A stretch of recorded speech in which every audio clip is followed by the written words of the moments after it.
Hello everyone, welcome to exam plus academy. आज की इस क्लास में हम डिस्कस करेंगे हमारे सितंबर मंथ के बैंकिंग एंड फाइनेंशियल अवेयरनेस का पार्ट 3। इसके दो पार्ट ऑलरेडी आ चुके हैं, पार्ट 1 एंड पार्ट 2। ये लास्ट पार्ट है, पार्ट 3। इसका कंप्लीट पीडीएफ आप लोग नीचे दिए गए लिंक से डाउनलोड कर सकते हैं, जिसमें आपको पार्ट 1, पार्ट 2 एंड पार्ट 3 मिलेगा सितंबर मंथ का। हिंदी इंग्लिश दोनों ही लैंग्वेज में मेरी वीडियोस, मेरी क्लासेस, मेरा पीपीटी पीडीएफ होता है। तो आप लोग कंटेंट भी हिंदी इंग्लिश दोनों ही लैंग्वेज में देख सकते हैं, जैसा कि मेरी हर क्लास में होता है। ठीक है, तो सितंबर मंथ का कंप्लीट हो गया। इसी वीडियो इसी क्लास के साथ हमारा कंप्लीट हो जाएगा banking and financial awareness part 1, part 2 and part 3। ये कंप्लीट पीडीएफ आप लोग नीचे दिए गए लिंक से डाउनलोड कर सकते हैं। आप लोग मुझे डिफरेंट सोशल मीडिया प्लेटफॉर्म पर भी ज्वाइन कर सकते हैं। इन सभी का लिंक आपको डिस्क्रिप्शन में दिए गए हैं। और सबसे इम्पोर्टेंट, लास्ट 6 मंथ का, यानी कि मई से अक्टूबर तक का लास्ट 6 मंथ का बैंकिंग एंड फाइनेंशियल अवेयरनेस का वीडियो आ चुका है। अगर आपने नहीं देखा है तो चैनल पर जाकर जरूर देखिए, बहुत इंपॉर्टेंट है लास्ट 6 मंथ का, मई टू अक्टूबर। और दूसरी बात कि ये टॉपिक वाइज है, पूरा कंप्लीट मैंने एक ही वीडियो में कवर किया है, अलग अलग टॉपिक के साथ। अलग अलग टॉपिक का मतलब यहाँ पे आरबीआई न्यूज अलग होगा, बैंकिंग न्यूज होगा, इंश्योरेंस न्यूज होगा, जीडीपी प्रेडिक्शंस होगा, अपॉइंटमेंट्स होगा, एक्सेट्रा।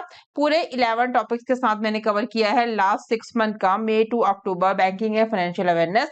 ये भी आपको वीडियो हिंदी इंग्लिश दोनों ही लैंग्वेज में मिलेगा। और सबसे इंपॉर्टेंट बात यह है कि जैसा आपको क्लास में पढ़ाया गया है एज इट इज आपको पीडीएफ में भी मिलेगा, और पीडीएफ आप लोग नीचे दिए गए लिंक से डाउनलोड कर सकते हैं। जैसा हिंदी इंग्लिश दोनों ही लैंग्वेज में पढ़ाया गया है, तो दोनों ही लैंग्वेज में आपको पीडीएफ मिलेगा। तो आप लोग पीडीएफ जो है वो लिंक से डाउनलोड कर सकते हैं। बार बार ये क्वेश्चन ना करें कि मैम पीडीएफ जो है वो अलग से हिंदी में चाहिए या अलग से इंग्लिश में चाहिए। जैसा क्लास में पढ़ाया गया है ऐसा ही आपको पीडीएफ मिलेगा, तो इसके लिए आप लोग क्लास देख सकते हैं। ठीक है, और लास्ट 6 मंथ का हमारा आरबीआई सर्कुलर जल्द ही मैं आपके लिए लेके आऊंगी, जिसमें हमने मई से अक्टूबर तक के सभी आरबीआई सर्कुलर्स कवर किया है। ये काफी इंपॉर्टेंट है आपके आने वाले सभी बैंक एग्जाम्स के लिए, क्योंकि आजकल सभी बैंक एग्जाम्स में आरबीआई सर्कुलर पूछा जाता है। तो ये भी आपने जरूर देखना है। चैनल पे बने रहिए, नए हैं तो सब्सक्राइब जरूर करिए, और अदर स्टूडेंट्स को भी चैनल का नाम जरूर बताइए। ठीक है, तो शुरू करते हैं हमारी आज की क्लास, सितंबर मंथ का बैंकिंग एंड फाइनेंशियल अवेयरनेस का लास्ट पार्ट, यानी कि पार्ट 3। फर्स्ट क्वेश्चन के साथ, फर्स्ट क्वेश्चन क्या है? PhonePe launches Indus app store in India to compete with Google Pay. How many languages is the app available in? पूछा क्या गया है कि गूगल पे को टक्कर देने के लिए फोन पे ने भारत में इंडस ऐप स्टोर लॉन्च किया है। ऐप कितनी भाषाओं में उपलब्ध है? तो ये जो ऐप है ये 12 भाषाओं में उपलब्ध है। 12 is the right answer of this question. ठीक है, PhonePe, a Bangalore-based digital payment company, ठीक है, has introduced its own app store platform called the Indus App Store developer platform to attract Android developers in India. Apps uploaded to the platform will be listed on the Made in India App Store, known as the Indus App Store. This store is designed to provide a localized experience and will support content in 12 languages to cater to Indian audience. The Indus App Store offer developers and alternative distribution channels to access the Indian Android market. This can be especially beneficial for developers looking to reach a diverse Indian audience. बोला गया है कि Bengaluru based है digital payment company phone पे, आपको पता होगा। इसने भारत में एंड्रॉयड डेवलपर्स को आकर्षित करने के लिए Indus app store developer platform नाम से अपना ऐप स्टोर प्लेटफॉर्म पेश किया है, और प्लेटफॉर्म पर अपलोड किए गए ऐप्स को मेड इन इंडिया ऐप पर सूचीबद्ध भी किया जाएगा। स्टोर, जिसे इंडस ऐप स्टोर के नाम से जाना जाता है, यह स्टोर स्थानीय अनुभव प्रदान करने के लिए डिजाइन किया गया है और भारतीय दर्शकों को पूरा करने के लिए 12 भाषाओं में सामग्री का समर्थन, यानी कि 12 लैंग्वेजेस होंगी। ठीक है, कितनी भाषाओं में उपलब्ध होगा? 12 भाषाओं में। यही आपसे क्वेश्चन में पूछा गया था। ठीक है, चलेंगे नेक्स्ट क्वेश्चन पे। नेक्स्ट क्वेश्चन में क्या बोला गया है? The SBI has raised rupees 10,000 crore by offering infrastructure bonds with a rate of 7.49%. The bonds had a maturity of how many years? Content आपको साथ में ही आ गया है, कोई बात नहीं, इसके साथ अपना आंसर देख ही लिया होगा, तो बता दें कि राइट आंसर क्या हो जाएगा? 15 years। क्वेश्चन में क्या पूछा गया है आपसे? क्या एसबीआई ने 7.49% की दर से इंफ्रास्ट्रक्चर बॉन्ड की पेशकश करके 10,000 करोड़ जुटाए हैं? बॉन्ड की मैच्योरिटी पीरियड जो है वो कितना है? तो वो है 15 साल। The infrastructure bonds have a 15 years of maturity period and offer a yield of 7.49%. These bonds have attracted significant interest from a diverse group of investors. The bond issue received strong demand with the 134 bids totaling 21,045 crore rupees, significantly exceeding the base issue size of rupees 4,000 crore. Prior to this issuance, SBI has raised rupees 3,101 crore through additional tier 1 bonds and 10,000 crore rupees through long-term 15 years infrastructure bonds in July 2023. क्या मतलब? इसका मतलब है कि infrastructure bond की maturity अवधि 15 वर्ष है और ये 7.49% की उपज यानी कि यील्ड ऑफ इंटरेस्ट कितना है इसका 7.49% प्रदान करता है। इन बॉन्डों ने इन्वेस्टर्स के एक विविध ग्रुप के से महत्वपूर्ण जो इंटरेस्ट है उसको अट्रैक्ट किया है और बॉन्ड इशू को मजबूत मांग मिले इसमें जिसमें कुल 134 लैंग्वेजेस 24,045 करोड़ रुपए थी जो कि 4,000 करोड़ के मूल निर्गम आकार से काफी अधिक थी। ठीक है, इस जारी करने से पहले एसबीआई ने 3,101 करोड़ रुपए जुटाए थे अतिरिक्त टियर 1 बॉन्ड के माध्यम से और जुलाई 2023 में दीर्घकालिक 15 वर्षीय बुनियादी ढांचा बॉन्ड के माध्यम से 10,000 करोड़ रुपए यही समझाया गया है। Next question, RBI introduce draft master direction on handling wilful and large defaulter within how many months. क्या बोला गया है इसमें कि आरबीआई ने कितने महीनों के भीतर जानबूझकर और बड़े डिफॉल्टरों से निपटने के लिए ड्राफ्ट मास्टर डायरेक्शन पेश किया है। राइट आंसर क्या हो जाएगा इसका 5 months is the right answer of this question. RBI has issued a draft master direction that focuses on the treatment and wilful defaulter and large defaulter in the banking and financial sector. RBI has invited comments and feedback on this draft master direction and stakeholder have the opportunity to provide input until 31st of October 2023. The proposed norms by RBI aim to establish strict guidelines for the treatment and willful defaulter. As per the draft, banks and other lenders are required to examine all accounts with an outstanding balance rupees 25 lakh or more to determine if the borrower is deliberately avoiding loan repayment। यानी कि RBI ने एक draft master direction जारी किया है जो banking और financial sector में जानबूझकर चूक करने वाले और बड़े चूककर्ताओं के यानी कि जो मिस्टेक्स होती हैं उनके इलाज पर पूरा केंद्रित है। आरबीआई ने इस ड्राफ्ट मास्टर डायरेक्शन पर टिप्पणियां और प्रतिक्रिया आमंत्रित की हैं और हितधारकों के पास जो है 31 अक्टूबर 2023 तक इनपुट प्रदान करने का अवसर है। आरबीआई द्वारा प्रस्तावित मानदंडों का उद्देश्य जानबूझकर चूक करने वालों के इलाज के लिए सख्त दिशा निर्देश स्थापित करना है और इस ड्राफ्ट के अनुसार बैंक और अन्य उधारदाताओं को रुपये के बकाया शेष वाली सभी खातों की जांच करने की भी आवश्यकता है,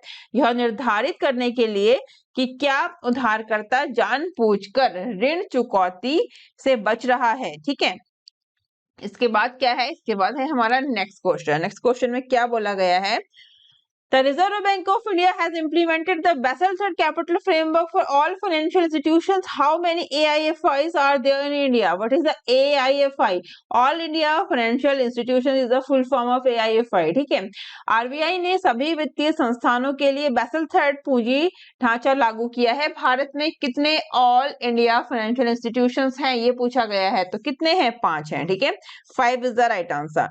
The RBI has introduced norms on the Basel III capital framework, fundraising exposures guidelines, and norms on the classification and valuation of investment portfolio for AIFIs, which will come into effect from 2024 April. India as 5 AIFI that are regulated by the RBI. These institutions are the Exim Bank or NABARD and NABFID and NHB and the SIDBI। ये 5 हो गए ना, कौन कौन से हो गए आप देख सकते हैं, ये 5 हो गए हैं नाबार्ड। ठीक है, फर्स्ट है इसमें कौन सा?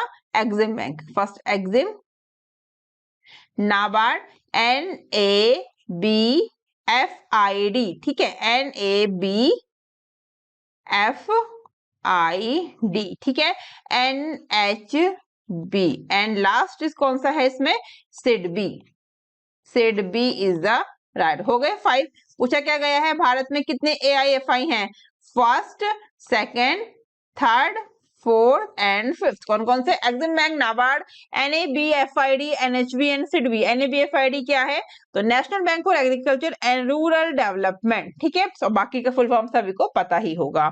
चलेंगे नेक्स्ट क्वेश्चन पे। नेक्स्ट क्वेश्चन में क्या बोला गया है, SEBI has made it easier for large corporations to access the debt market up to how percentage of their mandate। पूछा गया है कि SEBI ने बड़े निगमों के लिए उनके अधिदेश के कितने प्रतिशत तक ऋण बाजार तक पहुंच आसान बना दी है। राइट आंसर हो जाएगा 25% is the right answer. SEBI has introduced several relaxations for the large corporates to facilitate their financing needs from the debt market. Initially, SEBI has mandated that LCs must raise 25% of their financing requirements from the debt market. These requirements aim to promote the growth of the corporate bond market in India. Currently, a monetary penalty of 0.2% of the shortfall in the borrowed amount is levied at the end of 3 years. पूछा क्या गया है और बोला क्या गया है वो देख लेते हैं, ठीक है। इसमें पूछा गया है कि सेबी ने बड़े निगमों के लिए उनके अधिदेश के कितने परसेंट तक ऋण बाजार, ठीक है, ऋण बाजार यानी कि डेब्ट मार्केट तक पहुंच आसान बना दी है, तो वो है 25%, ठीक है। ये सब इसमें बोला गया है कि सेबी ने बड़े कॉर्पोरेट्स के लिए डेब्ट मार्केट से उनके वित्त पोषण आवश्यकताओं को पूरा करने के लिए बहुत सारी छूटें जो हैं वो पेश की हैं। और प्रारंभ में सेबी ने अनिवार्य यानी कंपलसरी किया था कि एलसीज को, एलसी मतलब लार्ज कॉर्पोरेट्स, ठीक है, एलसीज को अपनी वित्त पोषण आवश्यकताओं को 25% डेब्ट मार्केट से जुटाना होगा। इस आवश्यकता का जो उद्देश्य है भारत में कॉर्पोरेट बॉन्ड बाजार में विकास को बढ़ावा देना है और वर्तमान में प्रेजेंट में 3 साल के अंत में उधार ली गई राशि में कमी का 0.2% का मौद्रिक जुर्माना लगाया जाता है। ये सब इंपॉर्टेंट पॉइंट्स बताए गए हैं इस क्वेश्चन में। सेबी की बात करेंगे तो established in 12th of April 1988 as an executive body and was given statutory powers on 30 of January 1992 through the SEBI act 1992। तो ये भी याद रखना, अगर कोई सिंपल अगर लैंग्वेज में पूछेंगे कि स्टैब्लिशमेंट कब हुआ था सेबी का, तो आप 12 अप्रैल 1988 नहीं लिखेंगे, आप लिखेंगे 30 ऑफ जनवरी 1992, ठीक है। हेडक्वार्टर है मुंबई महाराष्ट्र और चेयरपर्सन कौन है, माधवीपुरी बुच। और SEBI is the regulatory body for security and commodity markets in India under the ownership of the ministry of finance, government of India. इसके साथ ही क्वेश्चन मैंने फिर से बता दूं, इंपॉर्टेंट हो गया, एग्जाम में पूछा गया था, शायद लास्ट ईयर एबीपीएस था या एसबीआई था, मुझे याद नहीं है, लेकिन ये था कि क्वेश्चन की चेयरपर्सन माधवीपुरी बुच जो है वो किस ऑर्गेनाइजेशन की चेयरपर्सन बनी है, तो ये है सेबी की। क्योंकि क्वेश्चन इंपॉर्टेंट है, ये फर्स्ट वुमेन बनी है तो लीड कर रही हैं सेबी को, इसके साथ ही ये क्वेश्चन इंपॉर्टेंट हो जाता है इस तरह के क्वेश्चंस, ठीक है। चलेंगे नेक्स्ट क्वेश्चन पे।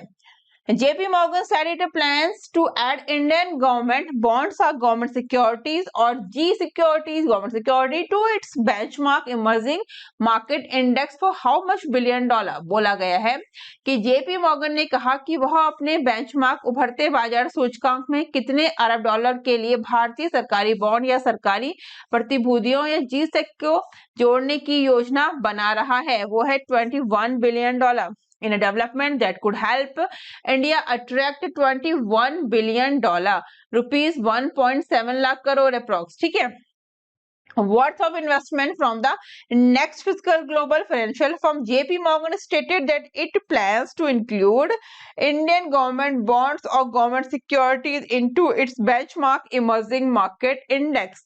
This is the first time Indian G section यानी कि government security have been added to major global bond index, ठीक है। बोला क्या गया है कि एक ऐसे विकास में जो भारत को अगले वित्तीय वर्ष से 21 बिलियन डॉलर का निवेश आकर्षित करने में मदद कर सकता है। वैश्विक वित्तीय फर्म जेपी मॉर्गन ने ये कहा है कि वो भारत सरकार के बॉन्ड या सरकारी प्रतिभूतियों को शामिल करने की योजना बना रही है। इस बेंचमार्क इमर्जिंग मार्केट इंडेक्स है, ठीक है। यह पहली बार है कि भारतीय सरकारी प्रतिभूतियों को किसी प्रमुख वैश्विक बॉन्ड सूचकांक में जोड़ा गया है। इसी के साथ ही जो इंपॉर्टेंट मैं कंटेंट प्रोवाइड कराती हूँ वो मैंने दिया है आपको। ये सारा ऊपर जो इंग्लिश में है सेम कंटेंट आपको रेड में मिलेगा हिंदी में, ठीक है। जो समझना है, जिसको जिस लैंग्वेज में समझना है समझ सकते हैं। जेपी मॉर्गन की बात करेंगे। JP Morgan is an American financial institution specialized in investment banking, asset management and private banking industry. Founded in 1871, JP Morgan founder है, हेडक्वार्टर है न्यूयॉर्क सिटी। चलेंगे नेक्स्ट क्वेश्चन पे। नेक्स्ट क्वेश्चन क्या है हमारा?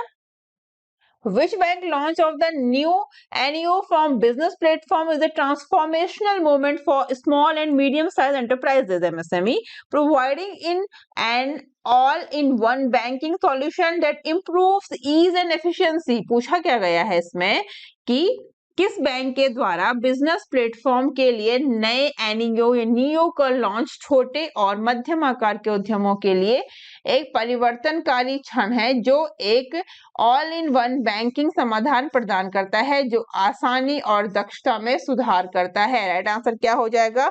Axis bank is the right answer.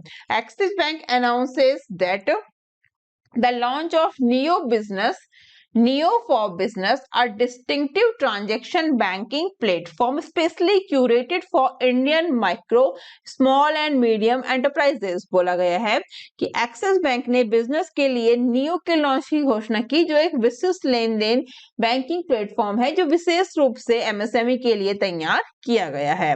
This is the first of its kind comprehensive digital propositions that caters to the real current and emerging transactions banking need for MSME. ये अपने तरह का पहला व्यापक digital प्रस्ताव है जो एमएसएमई की वास्तविक, वर्तमान और उभरती लेन देन बैंकिंग आवश्यकताओं को पूरा करता है। इसी के रिगार्डिंग इंपॉर्टेंट कंटेंट्स है। नीरज गंभीर, group executive and head treasury markets and wholesale banking products at axis bank stated that the new by Axis Bank was launched as a platform for corporate banking customers offering a complete suite of digital banking products and services। ठीक है।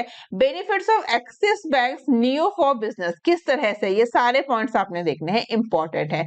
Axis Bank के regarding कुछ information है वो देख सकते हैं। Axis Bank founded in 3 दिसंबर 1993 एज यूटीआई बैंक। ठीक है। हेडक्वार्टर है Mumbai Maharashtra. MD CEO mister Amitabh Chaudhary और टैगलाइन है बढ़ती का नाम जिंदगी। चलेंगे नेक्स्ट पे। नेक्स्ट क्वेश्चन क्या है?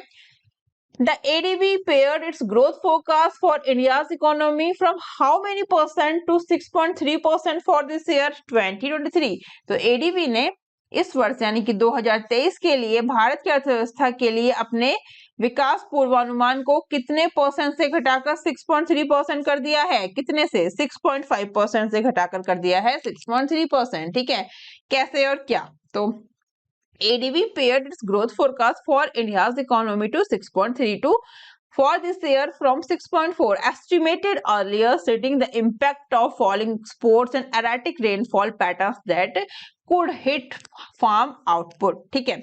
The bank's economist also raised the inflation forecast for the year to 5.5% from 5% estimated in April and retained their real GDP growth projections for 24, 25 and 6.7% influenced by the expectation that private investment and industrial output will rise। बोला गया है कि ADB ने गिरते निर्यात और अनियमित वर्षा pattern के प्रभाव का हवाला देते हुए इस वर्ष के लिए भारत की अर्थव्यवस्था के लिए अपने विकास पूर्वानुमान को घटाकर 6.3% कर दिया है जो पहले अनुमानित 6.4% था, जो कृषि उत्पाद को प्रभावित कर सकता है। ठीक है।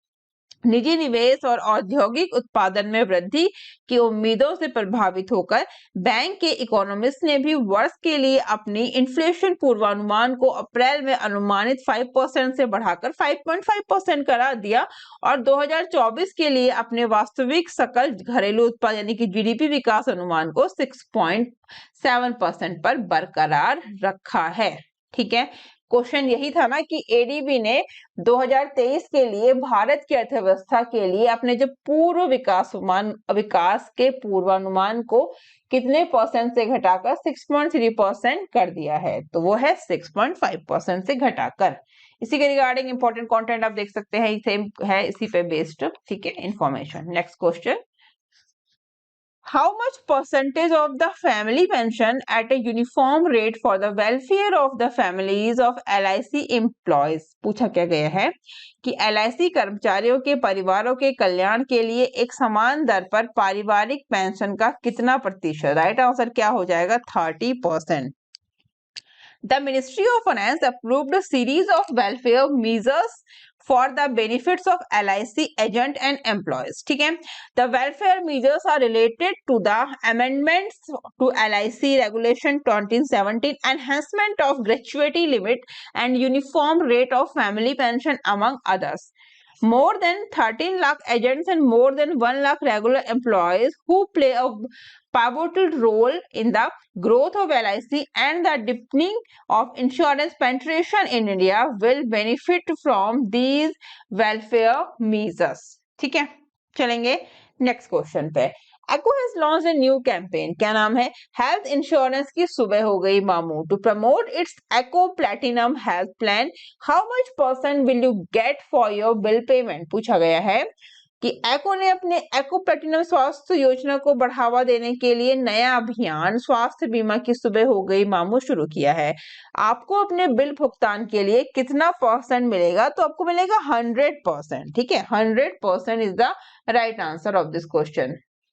बोला गया है Echo has launched its health insurance product Echo Platinum Health Plan. As per the company, the plan has features including 100% bill payment, no room rent capping and zero waiting period among others. The company claimed that the series of ad film focuses on educating the audience on zero waiting period, 100% bill payment benefits of providing full disclosures of ailments for a stress-free claim process and ease of filing claims. The campaign series of commercial aims to inform viewers about a number of important features of Echo Platinum Health. तो Echo ने अपने स्वास्थ्य बीमा उत्पाद Echo Platinum Health Plan launch किया है। Company के अनुसार योजना में 100% बिल भुगतान, नो रूम रेंट कैपिंग और शून्य प्रतीक्षा अवधि सहित अन्य सुविधाएं हैं। कंपनी का दावा है कि विज्ञापन फिल्मों की श्रृंखला दर्शकों को शून्य प्रतीक्षा अवधि, 100% बिल भुगतान, तनाव मुक्त दावा प्रक्रिया के लिए बीमारियों का पूरा खुलासा प्रदान करने के लाभ और दावे दाखिल करने में आसानी के बारे में शिक्षित करने पर केंद्रित है। ठीक है, इसी के रिगार्डिंग है अदर इंपॉर्टेंट पॉइंट्स पूरे आपको दिए गए हैं, आप इनको 1 by 1 पढ़ सकते हैं। Echo has launched its health insurance product Echo Platinum Health Plan। ठीक है, इसके बारे में चलेंगे नेक्स्ट पे। How many days selling the RBI removed on the holding period for securities under the HFT category? RBI ने HFT कैटेगरी के तहत प्रतिभूतियों के लिए होल्डिंग अवधि पर कितने दिनों की सीमा हटा दी है? वो है 90 डेज। बोला क्या गया है? Held for trading shall be separate investment subcategory within FVTPL. The category of the investment shall be decided by the bank before or at the time of acquisitions and the decision shall be properly documented. ठीक है, RBI has removed the 90 days selling on the holding period of security under the HFT यानी कि held for trading category.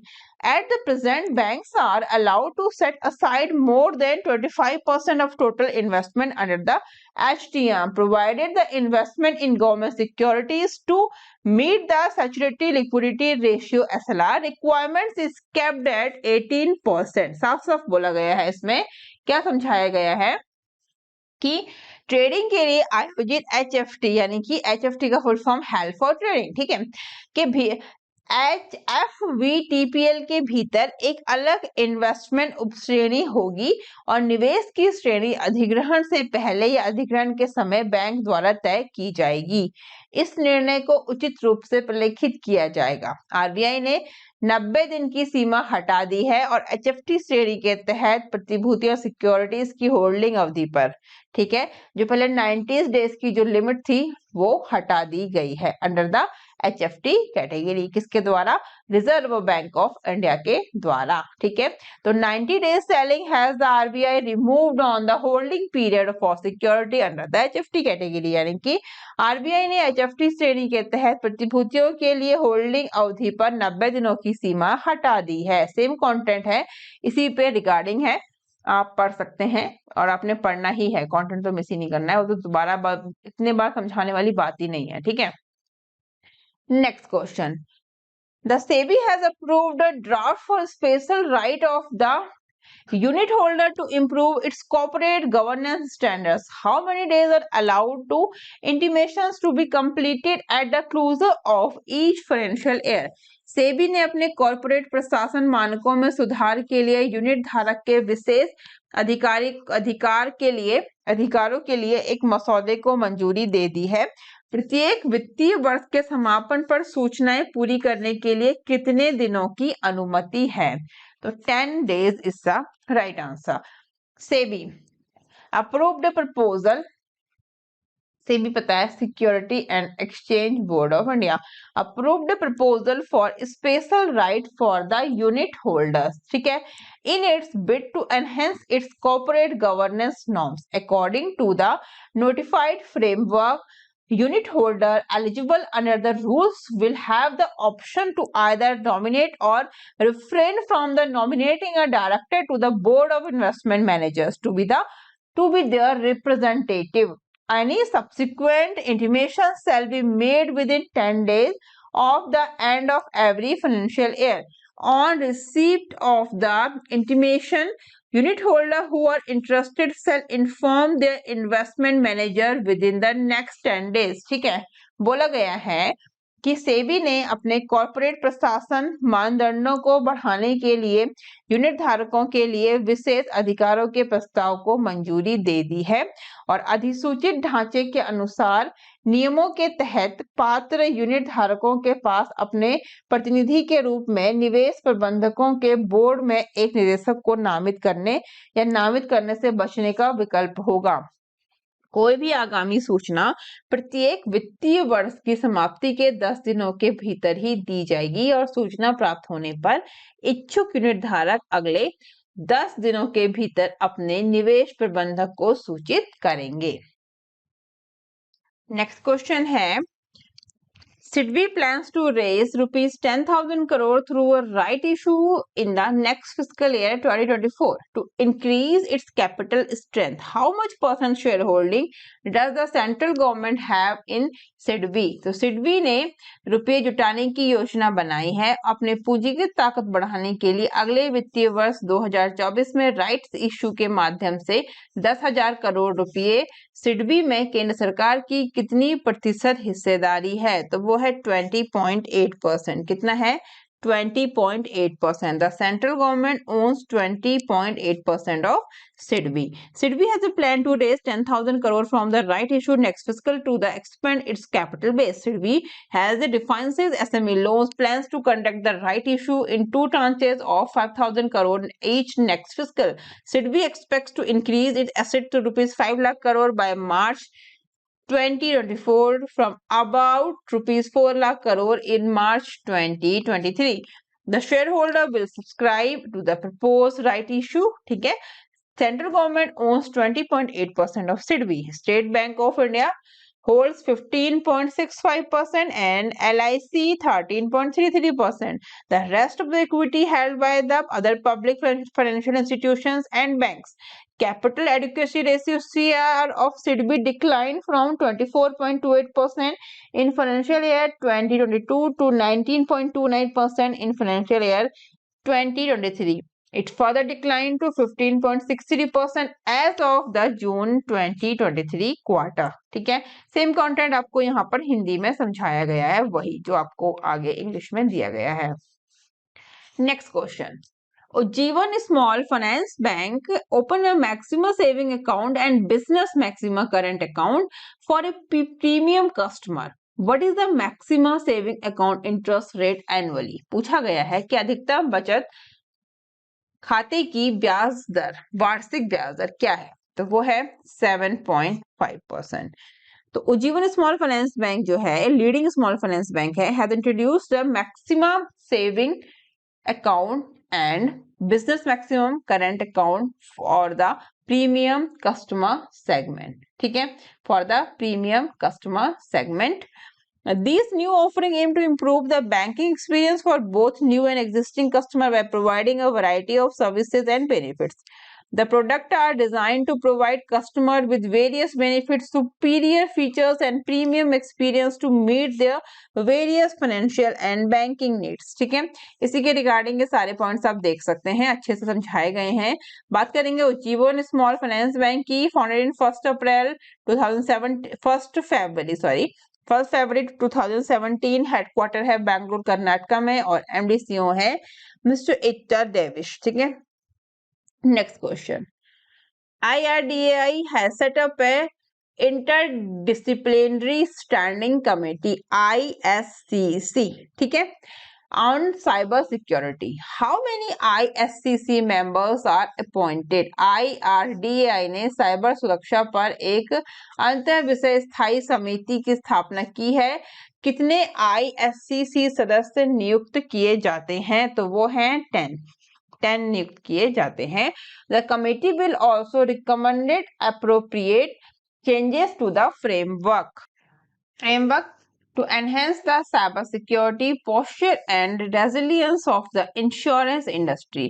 This initiative was taken following the issuance of the Information and Cybersecurity Guidelines in April 2023. The Standing Committee comprises 10 members chaired by the PS Jagannatham. The committee includes technology professionals from academia, industry experts, and representatives of the insurance broking community. External members may also be invited to join the committee as needed. बोला गया है कि समिति बीमा उद्योग की cyber सुरक्षा स्थिति और लचीलेपन को बढ़ाने के लिए ढांचे में उचित बदलाव की भी सिफारिश करेगी। यह पहल अप्रैल 2023 में सूचना और साइबर सुरक्षा दिशा निर्देश जारी होने के बाद की गई थी, और स्थायी समिति में PS जगन्नाथम की अध्यक्षता में 10 सदस्य शामिल हैं। समिति में शिक्षा जगत के प्रौद्योगिकी पेशेवर, उद्योग विशेषज्ञ और बीमा ब्रोकिंग समुदाय के प्रतिनिधि शामिल हैं। बाहरी आवश्यकतानुसार सदस्यों को समिति में शामिल होने के लिए भी आमंत्रित किया जा सकता है। ठीक है, IRDAI की बात करेंगे, हेडक्वार्टर है हैदराबाद में और चेयरपर्सन है देवाशीष पांडा, एस्टैब्लिश इन 1999। ठीक है, next question, Max Life Insurance announced the launch of the Seva Plan, a combined life and health insurance policy for women and transgender consumers. How much percentage discount will Seva offer on first year premium? बोला गया है कि max Life insurance ने महिलाओं और transgender उपभोक्ताओं के लिए एक संयुक्त जीवन और स्वास्थ्य बीमा पॉलिसी सेवा योजना शुरू करने की घोषणा की है। सेवा प्रथम वर्ष के प्रीमियम पर कितने प्रतिशत की छूट देगी? तो 5% is the right answer. Max Life Insurance, a private life insurer, has entered the health and wellness segment by launching a new insurance plan called Secure Earning and Wellness Advantage called the सेवा। क्या है full form सेवा का? सेवा का full form है Secured Earning and Wellness Advantage. This plan combines the benefits of health and life insurance in a single policy. The Seva plan is available in 2 variants, Elite and Light. ठीक है, unique features of सेवा plan, आप इसके unique features देख सकते हैं, ये सारे आपको पॉइंट बाय पॉइंट दिए हैं। ठीक है, फर्स्ट जो रहेगा वो क्या पॉइंट है कि it combines health, security and financial stability benefits. Max Life Insurance की बात करेंगे, establish 2000, Gurugram Haryana headquarter, and MD/CEO है Prashant Tripathi. Next question, Reserve Bank frictionless credit initiative has resulted in a 70% decrease in the lender customer acquisition cost and 6% saving for borrowers. The pilot project was initially implemented in Tamil Nadu and in which state? पूछा गया है कि reserve bank ने frictionless credit पहल के परिणाम स्वरूप ऋणदाता ग्राहक अधिग्रहण लागत में 70% की कमी आई है और उधारकर्ताओं के लिए 6% की बचत हुई है। पायलट प्रोजेक्ट प्रारंभ में तमिलनाडु और किस राज्य में लागू किया गया था? तो तमिलनाडु और मध्य प्रदेश में लागू किया गया था। The RBI is piloting a frictionless credit initiative that resulted in a substantial 70% reduction in the customer acquisition cost for lenders. On the other hand, borrowers are saving 6% of the loan amount. The pilot started with the all-digital KCC Kisan Credit Card lending developed by the RBI Innovation Hub on the public tech platform in Tamil Nadu and Madhya Pradesh this April 2023. The pilot program has been extended to 4 additional states: Maharashtra, Uttar Pradesh, Karnataka, and Gujarat for dairy farmers from August 17, 2023. Next question में बोला गया है कि RBI has imposed a fine on 4 cooperative banks. What is the total amount for fine received in rupees lakh में? ठीक है, RBI ने 4 सहकारी बैंकों पर जुर्माना लगाया है। जुर्माने की कुल राशि कितने लाख रुपए है? तो वो है 14 लाख रुपए। RBI has imposed monetary penalties, ठीक है, on 4 cooperative banks for deficiencies in regulatory compliance. List of 4 cooperative banks, कौन कौन से ये बैंक हैं इनकी यहाँ पर लिस्ट दी गई है। ये सारे ही बैंक हैं, कहाँ के बैंक हैं, कितने कितने इन पर लगाया गया है, वो सभी कुछ आपको यहाँ पे दिया गया है। तो फर्स्ट जो बैंक है उसकी हम बात करेंगे। फर्स्ट बैंक का क्या नाम है यहाँ पे? The Becharaji Nagarik Sahakari bank limited located in Mehsana Gujarat has been penalized ₹2 lakh. अगर सिंगल इंडिविजुअल पूछा जाएगा ना तो भी आपने अमाउंट याद रखना है कि यहाँ पे 2 लाख का लगा है इस बैंक पर। और ठीक है, नेक्स्ट है Vaghodia urban cooperative bank limited located in Vadodara Gujarat faces the penalty 5 lakh. इस बैंक पे कितना है? 5 lakh.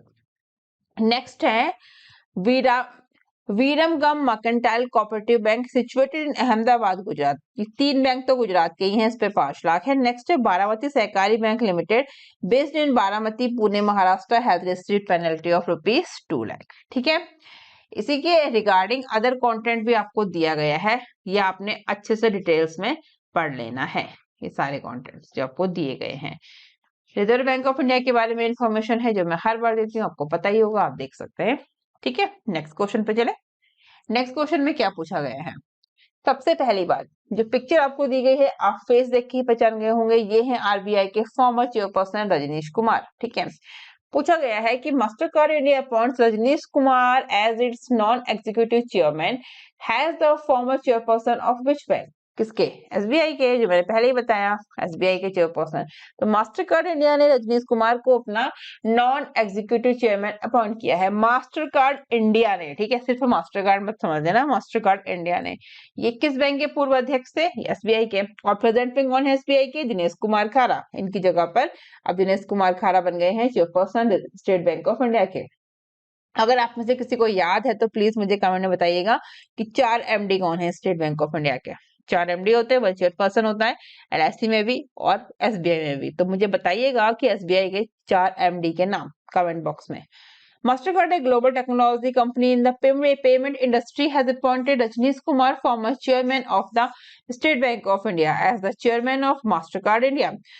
In his role as chairman of Mastercard India, Rajneesh Kumar will serve with a non-executive advisory capacity. He will provide guidance to Mastercard South Asia Executive Leadership Team, which is led by Gautam Agrawal, Division President of South Asia and Country Corporate Officer for India.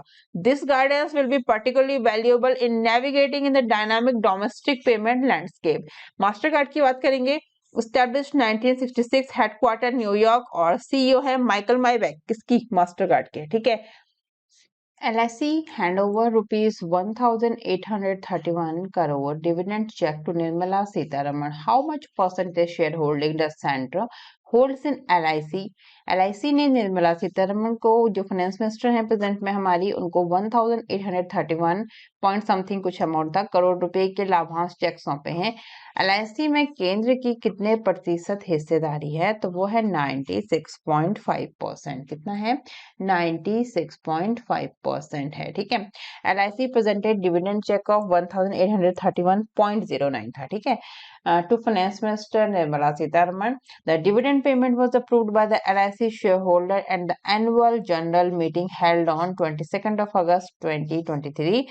This dividend amount represents the center's share of the dividend for the fiscal year 22-23. As of June 2023, the center held an equity stake of 96.5% in LIC. In May 2022, LIC, which is the country's largest insurer, launched its mega 21,000 crore IPO. This IPO was the biggest ever public issue in India up to the date. Same content आपको मिलेगा हिंदी में, ये आप देख सकते हैं। LIC की बात करेंगे हम, तो LIC चेयरपर्सन है सिद्धार्थ मोहंती। करंट एमडीज आप देख सकते हैं, 1 सितंबर 1956 का फाउंडेशन डेट है और हेडक्वार्टर है मुंबई। नेक्स्ट क्वेश्चन है, Indian Bank has launched a financial inclusion solution called IB Saathi. What is the second A represents in the Saathi? Right answer क्या हो जाएगा? इंडियन बैंक ने आईबी साथी नामक एक वित्तीय समावेशन समाधान लॉन्च किया है। साथी जो वर्ड है, इसमें जो सेकंड वाला ए है वो क्या शो करता है? तो यहाँ पर साथी, ठीक है, क्या है साथी? Sustainable access and aligning technology for holistic inclusion. तो सस्टेनेबल एक्सेस एंड अलाइनिंग, तो aligning is the right answer of this question, ठीक है। Indian Bank has launched a financial inclusion solution called IB Sathi, Sustainable Access and Aligning Technology for Holistic Inclusion. The initiative focuses on providing basic banking service to stakeholders through the business correspondent channel. IB Sathi aims to simplify the delivery of service and offers both basic and value-added services to customers. The bank plans to offer a basic banking services at all its branches for a minimum of 4 hours per day. Banking correspondents will also provide services directly to customer at their doorstep. Indian Bank has set a target to deploy around 5,000 banking correspondents by March 2024. ठीक है, to expand its reach and accessibility. Clear? Same content जो आपको English में दिया गया है वो यहाँ पे हिंदी में है, आप इसको देख सकते हैं। इंडियन बैंक की बात करेंगे, establish 1907, headquarter Chennai, MD CEO Shantilal Jain और टैगलाइन है योर ओन बैंक या आपका अपना bank. Next question, which bank has introduced an online allotment of safe deposit locker facility for its customer and non customers? तो किस बैंक ने अपने ग्राहकों और गैर ग्राहकों के लिए सुरक्षित जमा लॉकर सुविधा का ऑनलाइन आवंटन शुरू किया है? वो है Indian overseas bank, IOB। Public sector Indian Overseas Bank has introduced an online allotment of safe deposit locker facility for its customers and non-customers. Customers, both existing and non-customer of the bank, can access this facility by logging into the bank's official portal, which is iob.in. One of the significant advantages of this service is that it allows both IOB customer and non-customer to avail of the safe deposit locker facility without the need to physical visit a bank branch. ठीक है, बात करेंगे IOB की, headquarter Chennai, founded in 10th of February 1937। Ajay Kumar Srivastava MD CEO, tagline है इसका good people to grow with. Next question, MobiKwik introduces Lens to assist users with financial wellness. Where is the MobiKwik headquarter located? तो हरियाणा गुरुग्राम में MobiKwik का headquarter है। MobiKwik ने वित्तीय कल्याण में users की सहायता के लिए लेंस पेश किया है। MobiKwik का हेडक्वार्टर कहाँ पर है, ये क्वेश्चन में पूछा गया है। राइट आंसर क्या हो जाएगा? Gurugram Haryana is the right answer, ठीक है। MobiKwik, a digital banking platform, has introduced a new feature called Lens to assist users with their financial wellness. MobiKwik Lens leverages account aggregator technology, which is a data science framework. This technology is used to make complex financial data more understandable and actionable for users. Founded in 2009, ये यहीं पर इसके regarding कुछ important points दिए गए हैं जो मैंने आपको अलग से ब्लैक करके हाईलाइट करके दिए हैं। MobiKwik, founded in 2009, Gurugram, Haryana, headquarter, co-founder and CEO Bipin Preet Singh. MobiKwik is an Indian payment service provider that provides a mobile phone-based payment system and digital wallet. ठीक है, कुछ important points आपको ऊपर English नीचे हिंदी में दिए गए हैं, आप इन सारे पॉइंट्स को देख सकते हैं। नेक्स्ट क्वेश्चन पे चलेंगे। Which bank does a MOU with IREDA for financing renewable energy projects? तो नवीकरणीय ऊर्जा परियोजनाओं के वित्त पोषण के लिए कौन सा बैंक इरेडा के साथ समझौता ज्ञापन पर हस्ताक्षर करता है? वो है bank of Maharashtra. The IREDA full form क्या है? Indian renewable energy development agency is the full form of IREDA. अब मिनी रत्ना, ठीक है, गवर्नमेंट ऑफ इंडियन, आपको पता होगा ना, महारत्ना, नवरत्ना और मिनी रत्ना होते हैं। Indian enterprises under the administrative control of the ministry of new and renewable energy has signed a MOU with the Bank of Maharashtra. This collaboration aims to promote and facilitate co-lending and loan syndication for a diverse spectrum of renewable energy projects across the nation. बात करेंगे bank of Maharashtra की। Founded in 16 September 1935, headquarter Pune Maharashtra, tagline one family one bank, MD CEO है AS Rajiv, ठीक है। Next question. Which bank has partnered with BriskPay to transform cross-border payment for micro, small and medium enterprises in India? तो भारत में MSME यानी कि medium जो भी है, सूक्ष्म लघु और मध्यम उद्यमों के लिए सीमा पार भुगतान को बदलने के लिए किस बैंक ने ब्रिस्क पे के साथ साझेदारी की है? तो वो की है यस बैंक ने। किसने की है? Yes Bank is the right answer.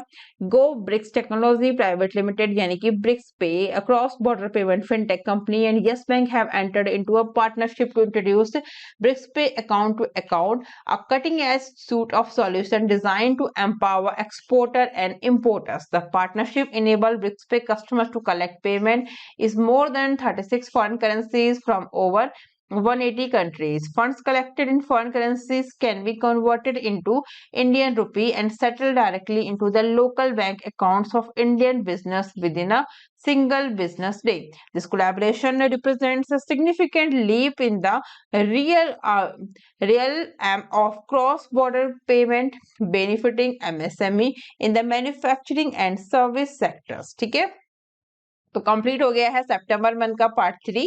PDF आप लोग जो दिए गए लिंक से डाउनलोड कर सकते हैं। डिफरेंट सोशल मीडिया प्लेटफॉर्म पर भी आप लोग ज्वाइन कर सकते हैं। इन सभी के लिंक मैंने आपको नीचे डिस्क्रिप्शन में दिए हैं। और चैनल पर नए हैं तो सब्सक्राइब करके बेल आइकन जरूर दबाएं, जिससे आपको आने वाले सभी इंपॉर्टेंट वीडियोस के नोटिफिकेशन मिल सके। वीडियो अच्छी लगे तो अदर स्टूडेंट्स को चैनल का नाम जरूर बताइएगा और चैनल पे बने रहिए ताकि अपडेट आपको मिलते रहे सभी एग्जाम्स के रिलेटेड। और जल्द ही मैं आपके लिए अक्टूबर का पार्ट 1, पार्ट 2 एंड पार्ट 3 लेके आऊंगी, जो आपके आने वाले सभी बैंक एग्जाम्स के लिए काफी हेल्पफुल है। और लास्ट 6 मंथ का अगर आपने बैंकिंग एंड फाइनेंशियल अवेयरनेस नहीं देखा है तो जाके देखिए, आपके एग्जाम्स के पॉइंट ऑफ व्यू से काफी इंपॉर्टेंट है। सभी question topic wise with content cover किए गए हैं लास्ट 6 मंथ का बैंकिंग एंड फाइनेंशियल अवेयरनेस। और RBI सर्कुलर भी आप लोग जरूर देखिए, ठीक है। तब तक के लिए bye bye, take care, thank you, thanks for watching. मिलते हैं हमारे नेक्स्ट वीडियो में। पढ़ते रहिए, अपने तैयारी करते रहिए।